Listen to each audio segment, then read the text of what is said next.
دے گا۔ اے پیغمبر صلی اللہ علیہ وآلہ وسلم، ہم نے یہ قرآن تمہاری زبان میں آسان بنا کر نازل کیا ہے تاکہ تم اس سے پرہیزگاروں کو خوشخبری پہنچا دو اور جھگڑالوؤں کو ڈر سنا دو، اور ہم نے ان سے پہلے بہت سے گروہوں کو ہلاک کر دیا ہے۔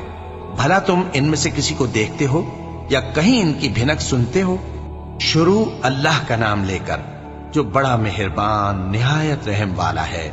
طٰہٰ، اے نبی صلی اللہ علیہ وآلہ وسلم، ہم نے تم پر قرآن اس لیے نازل نہیں کیا کہ تم مشقت میں پڑ جاؤ، مگر ہر اس شخص کی نصیحت کے لیے نازل کیا ہے جو خوف رکھتا ہے۔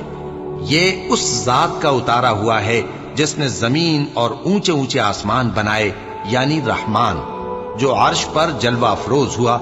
جو کچھ آسمانوں میں ہے اور جو کچھ زمین میں ہے اور جو کچھ ان دونوں کے بیچ میں ہے اور جو کچھ مٹی کے